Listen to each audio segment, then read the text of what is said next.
Chapter 54, The Town Ho's Story, as told at the Golden Inn. The Cape of Good Hope, and all the watery region round about there, is much like some noted four corners of a great highway, where you meet more travellers than in any other part. It was not very long after speaking the Ghani that another homeward-bound whaleman, the Town Ho, was encountered. She was manned almost wholly by Polynesians.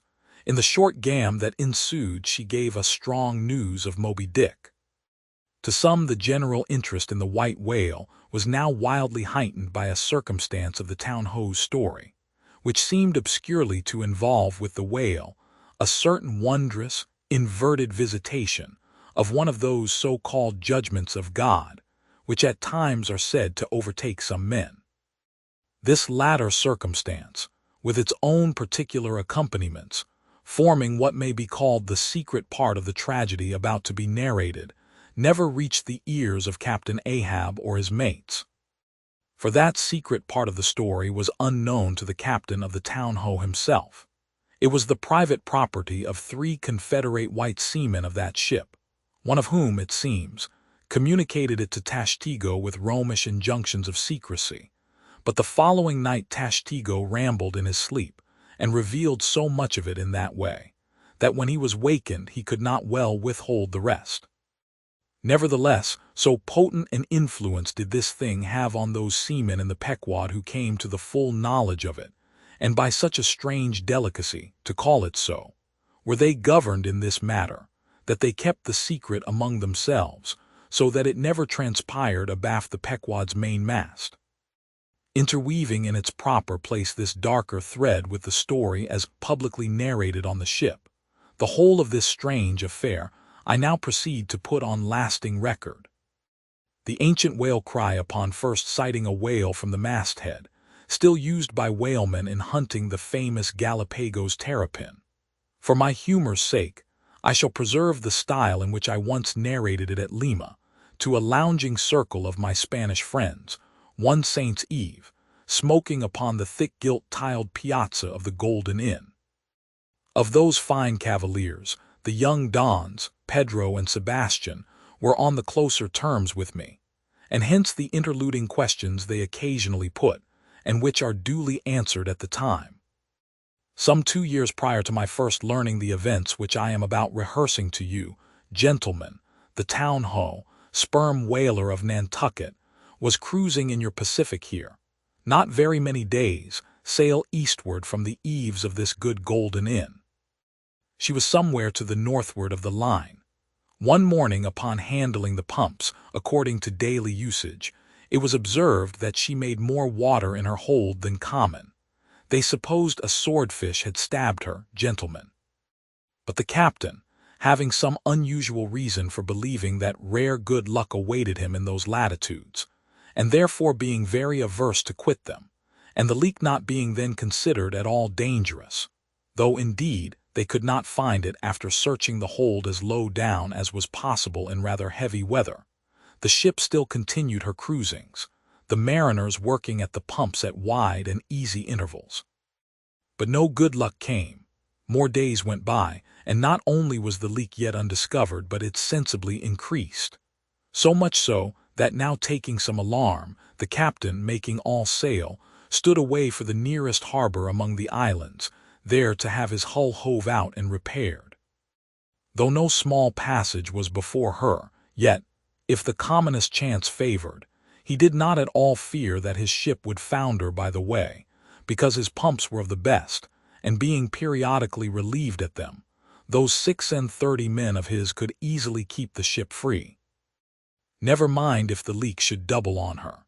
In truth, well nigh the whole of this passage being attended by very prosperous breezes, the Town Ho had all but certainly arrived in perfect safety at her port without the occurrence of the least fatality, had it not been for the brutal overbearing of Radney, the mate, a vineyarder, and the bitterly provoked vengeance of Steelkilt, a lakeman and desperado from Buffalo.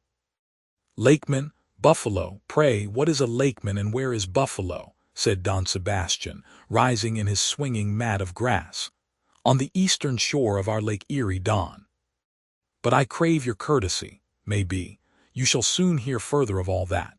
Now, gentlemen, in square-sail brigs and three-masted ships, well-nigh as large and stout as any that ever sailed out of your old Callao to far Manila. This lakeman, in the landlocked heart of our America, had yet been nurtured by all those agrarian freebooting impressions popularly connected with the open ocean. For in their interflowing aggregate, those grand freshwater seas of ours, Erie and Ontario and Huron and Superior and Michigan, possess an ocean-like expansiveness, with many of the ocean's noblest traits, with many of its rimmed varieties of races and of climes. They contain round archipelagos of romantic isles, even as the Polynesian waters do, in large part are shored by two great contrasting nations, as the Atlantic is. They furnish long maritime approaches to our numerous territorial colonies from the east, dotted all round their banks. Here and there are frowned upon by batteries, and by the goat-like craggy guns of lofty Mackinaw. They have heard the fleet thunderings of naval victories. At intervals, they yield their beaches to wild barbarians, whose red-painted faces flash from out their peltry wigwams.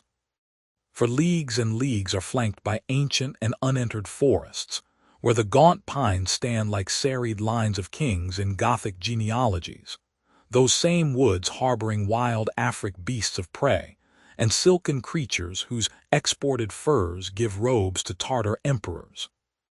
They mirror the paved capitals of Buffalo and Cleveland, as well as Winnebago villages.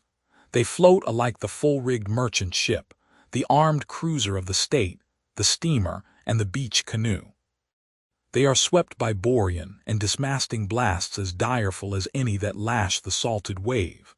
They know what shipwrecks are, for out of sight of land, however inland, they have drowned full many a midnight ship with all its shrieking crew. Thus, gentlemen, though an inlander, Steelcoat was wild ocean born and wild ocean nurtured, as much of an audacious mariner as any. And for Radney, though in his infancy he may have laid him down on the lone Nantucket beach to nurse at his maternal sea, though in after life he had long followed our austere Atlantic and your contemplative Pacific, yet was he quite as vengeful and full of social quarrel as the backwoods seaman, fresh from the latitudes of buckhorn-handled Bowie knives. Yet was this Nantucketer a man with some good-hearted traits, and this lakeman, a mariner who, though a sort of devil indeed, might yet by inflexible firmness, only tempered by that common decency of human recognition, which is the meanest slave's right. Thus treated, this Steelcoat had long been retained harmless and docile. At all events he had proved so thus far, but Radney was doomed and made mad and Steelcoat. But gentlemen, you shall hear. It was not more than a day or two at the furthest after pointing her prow for her island haven, that the town-ho's leak seemed again increasing, but only so as to require an hour or more at the pumps every day. You must know that in a settled and civilized ocean like our Atlantic, for example, some skippers think little of pumping their whole way across it, though of a still, sleepy night, should the officer of the deck happen to forget his duty in that respect, the probability would be that he and his shipmates would never again remember it, on account of all hands gently subsiding to the bottom. Nor in the solitary and savage seas far from you to the westward, gentlemen, is it altogether unusual for ships to keep clanging at their pump handles in full chorus, even for a voyage of considerable length. That is, if it lie along a tolerably accessible coast, or if any other reasonable retreat is afforded them. It is only when a leaky vessel is in some very out-of-the-way part of those waters, some really landless latitude, that her captain begins to feel a little anxious. Much this way had it been with the town-ho, so when her leak was found gaining once more, there was in truth some small concern manifested by several of her company, especially by Radney the mate. He commanded the upper sails to be well hoisted, sheeted home anew, and every way expanded to the breeze. Now this Radney, I suppose, was as little of a coward, and as little inclined to any sort of nervous apprehensiveness touching his own person as any fearless, unthinking creature on land or on sea that you can conveniently imagine, gentlemen. Therefore, when he betrayed this solicitude about the safety of the ship, some of the seamen declared that it was only on account of his being a part owner in her.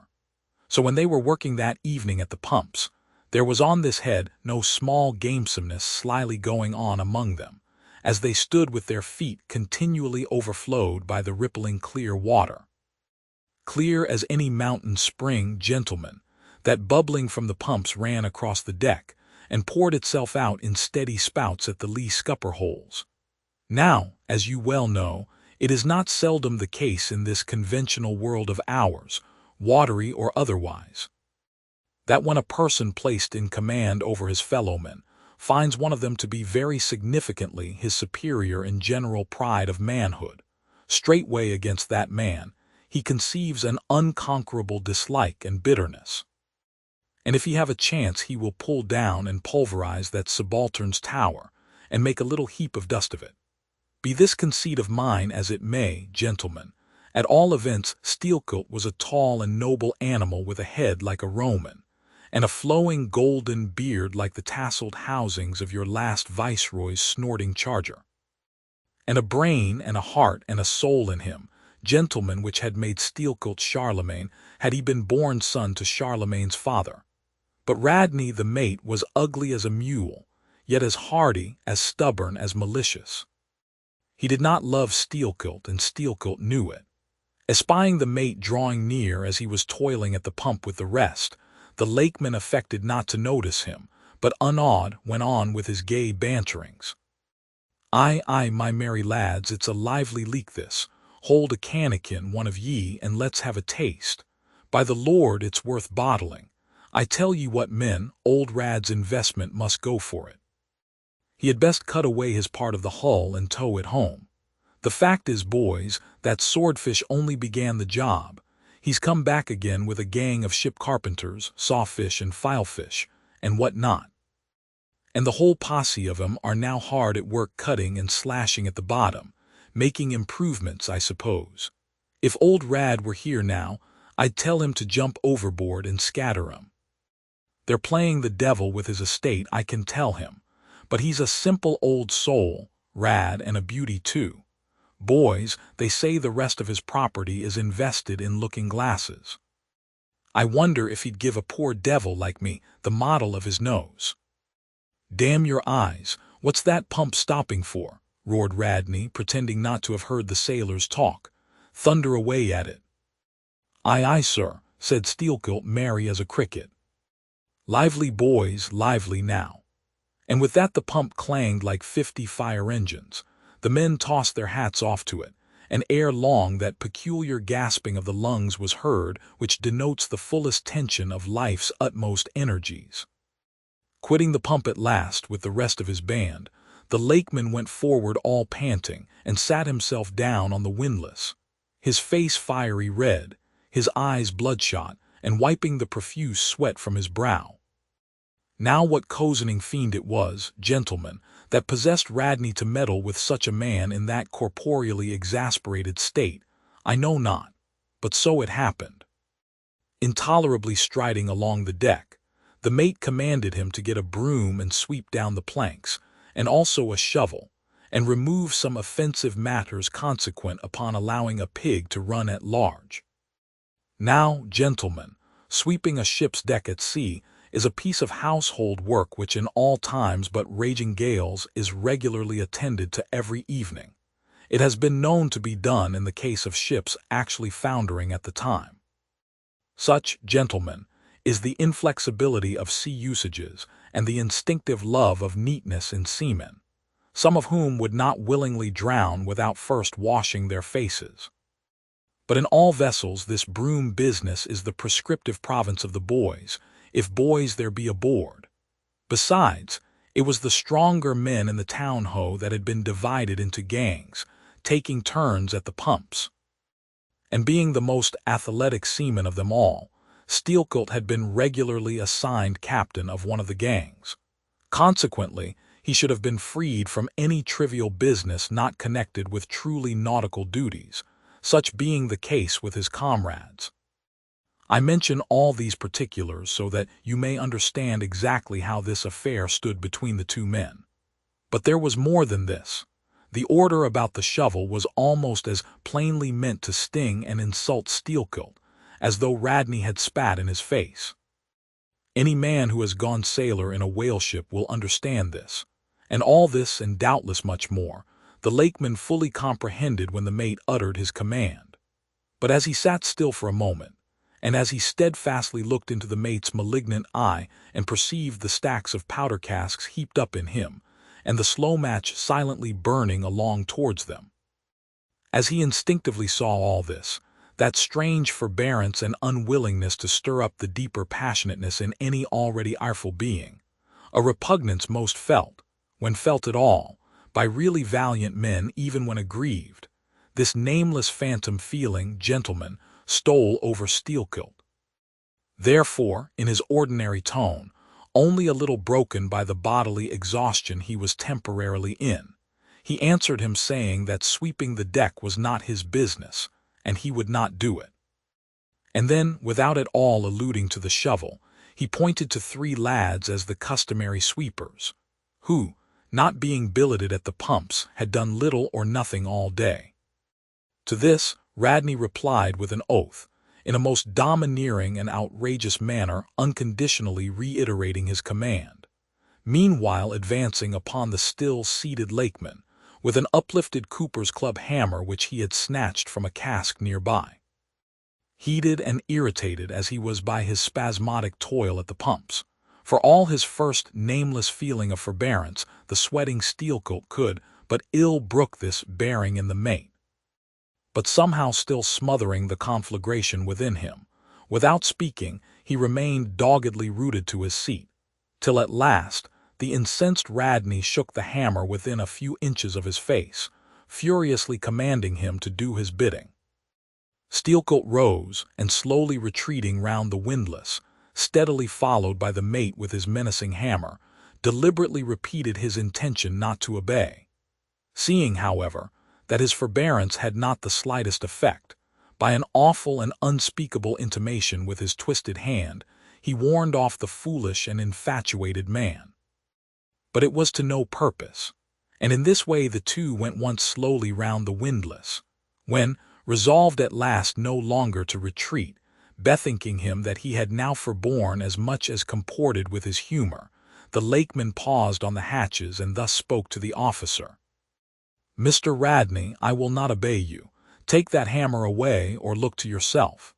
But the predestinated mate, coming still closer to him, where the lakeman stood fixed, now shook the heavy hammer within an inch of his teeth, meanwhile repeating a string of insufferable maledictions, retreating not the 1,000th part of an inch, stabbing him in the eye with the unflinching poniard of his glance. Steelkilt, clenching his right hand behind him and creepingly drawing it back, told his persecutor that if the hammer but grazed his cheek he, Steelkilt, would murder him.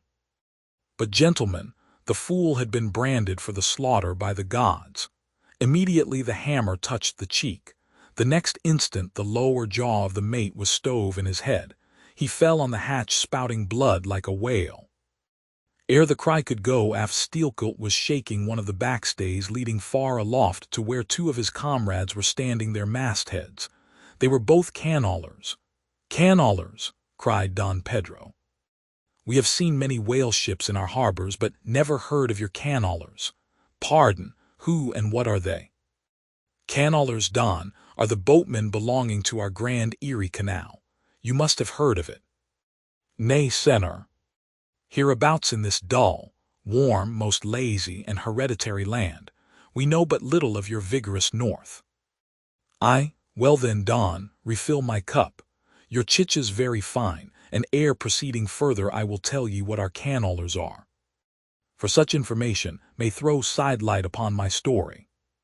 For 360 miles, gentlemen, through the entire breadth of the state of New York, through numerous populous cities and most thriving villages, through long, dismal, uninhabited swamps and affluent cultivated fields unrivaled for fertility, by billiard room and bar room, through the holy of holies of great forests, on Roman arches over Indian rivers, through sun and shade, by happy hearts or broken, through all the wide contrasting scenery of those noble Mohawk counties, and especially by rows of snow-white chapels, whose spires stand almost like milestones, flows one continual stream of Venetianly corrupt and often lawless life.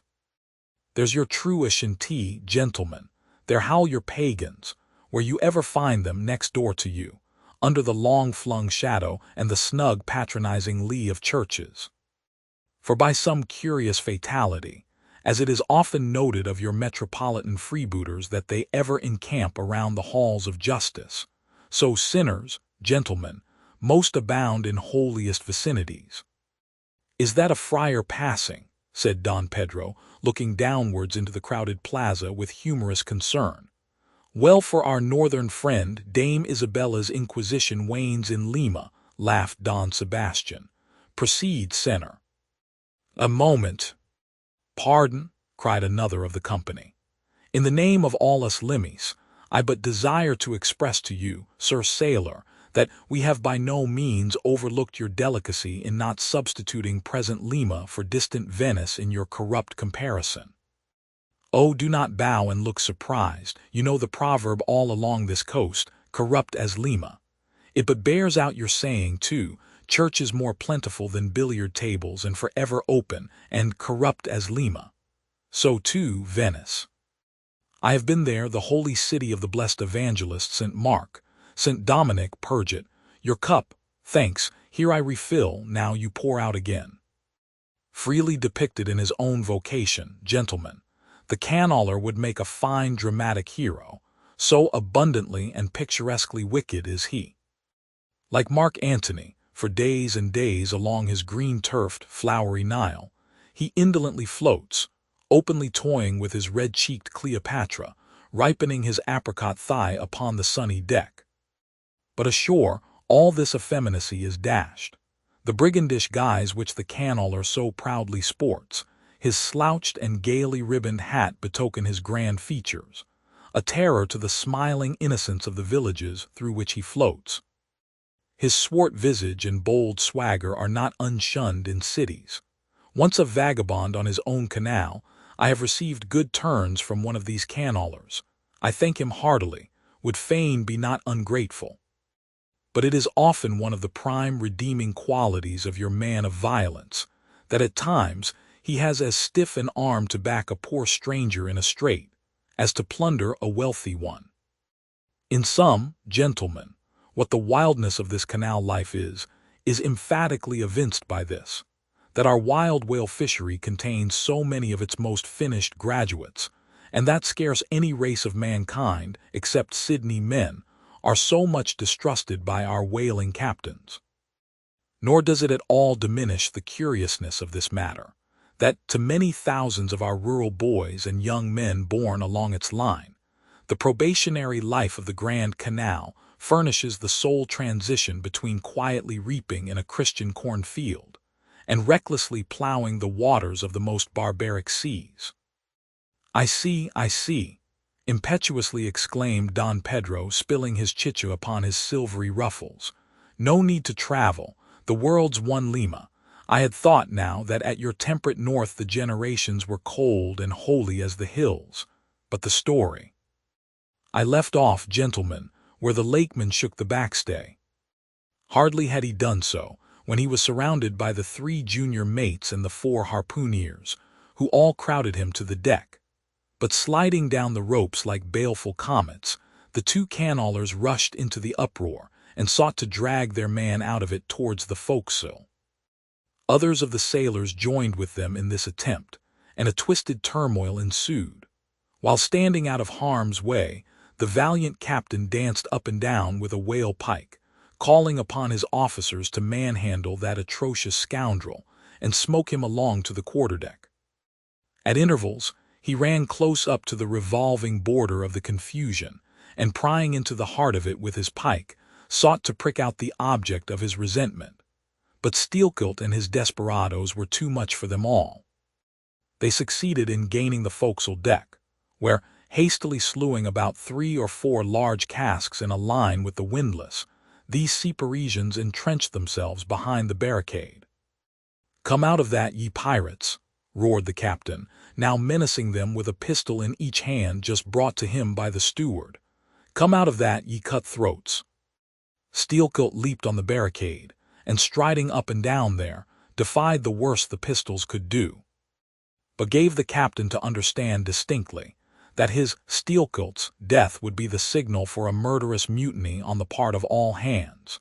Fearing in his heart lest this might prove but too true, the captain a little desisted, but still commanded the insurgents instantly to return to their duty. "Will you promise not to touch us if we do?" demanded their ringleader. Turn to, I make no promise, to your duty. Do you want to sink the ship by knocking off at a time like this? Turn to," and he once more raised a pistol. "Sink the ship," cried Steelkilt. "Aye, let her sink. Not a man of us turns to unless you swear not to raise a rope yarn against us. What say ye, men?" turning to his comrades. A fierce cheer was their response. The lakeman now patrolled the barricade, all the while keeping his eye on the captain and jerking out such sentences as these. "It's not our fault. We didn't want it. I told him to take his hammer away. It was boy's business. He might have known me before this. I told him not to prick the buffalo. I believe I have broken a finger here against his cursed jaw. Ain't those mincing knives down in the forecastle there, men? Look to those handspikes, my hearties. Captain, by God, look to yourself. Say the word, don't be a fool, forget it all. We are ready to turn to, treat us decently, and we're your men, but we won't be flogged. Turn to. I make no promises, turn to, I say." "Look ye now," cried the lakeman, flinging out his arm towards him. "There are a few of us here, and I am one of them who have shipped for the cruise, d'ye see? Now, as you well know, sir, we can claim our discharge as soon as the anchor is down, so we don't want to row. It's not our interest. We want to be peaceable. We are ready to work, but we won't be flogged." "Turn to," roared the captain. Steelkilt glanced round him a moment and then said, "I tell you what it is now, captain, rather than kill ye and be hung for such a shabby rascal, we won't lift a hand against ye unless ye attack us. But till you say the word about not flogging us, we don't do a hand's turn. Down into the forecastle then, down with ye. I'll keep ye there till ye are sick of it. Down ye go." "Shall we?" cried the ringleader to his men.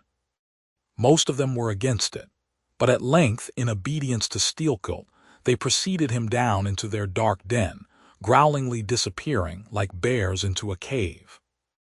As the lakeman's bare head was just level with the planks, the captain and his posse leaped the barricade, and rapidly drawing over the slide of the scuttle, planted their group of hands upon it, and loudly called for the steward to bring the heavy brass padlock belonging to the companionway.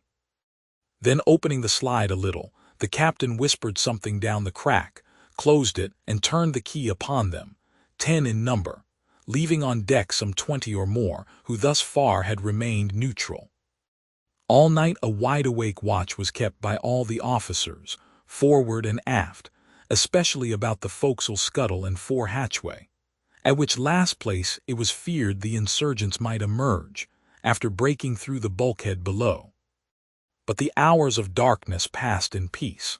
The men who still remained at their duty toiling hard at the pumps, whose clinking and clanking at intervals through the dreary night dismally resounded through the ship.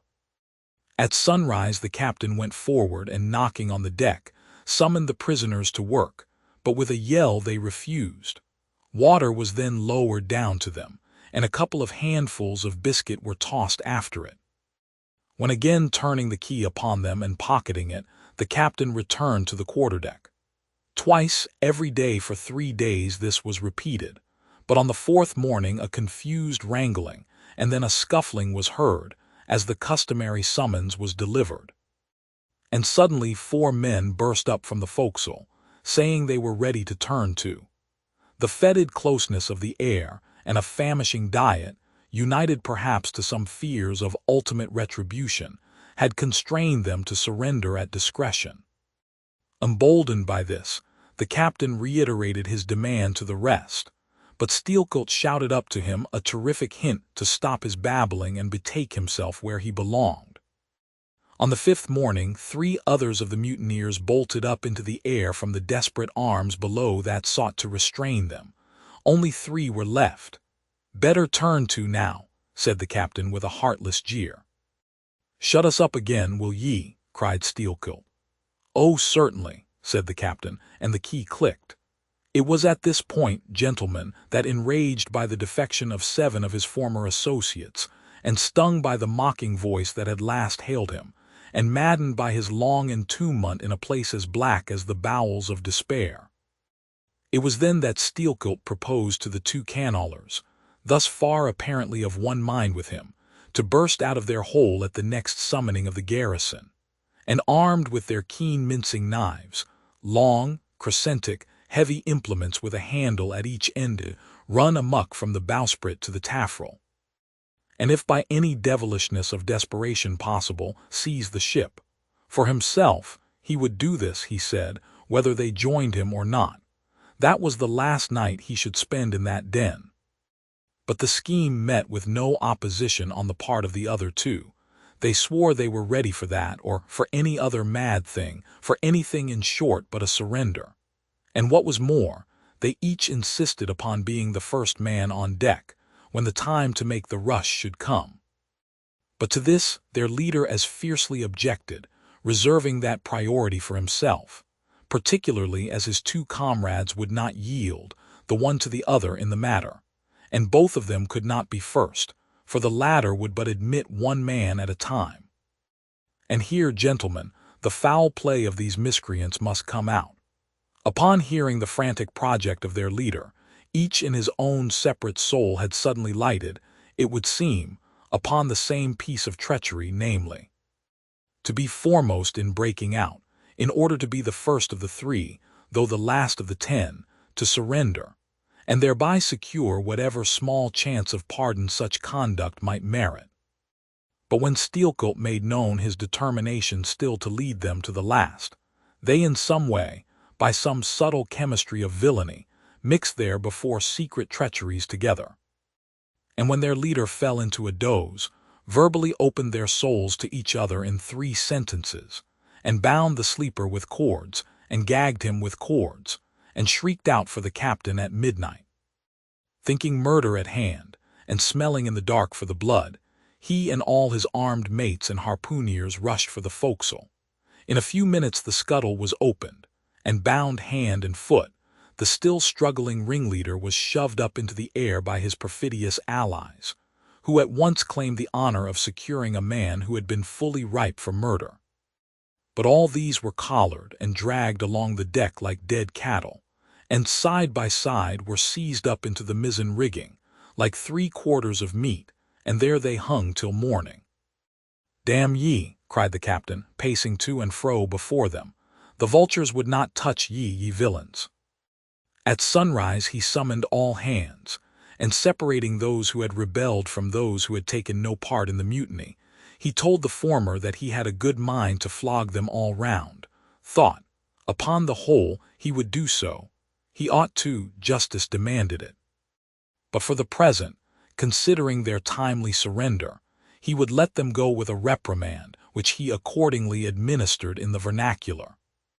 "But as for you, ye carrion rogues," turning to the 3 men in the rigging, "for you, I mean to mince ye up for the trypots." And seizing a rope, he applied it with all his might to the backs of the 2 traitors, till they yelled no more, but lifelessly hung their heads sideways, as the 2 crucified thieves are drawn.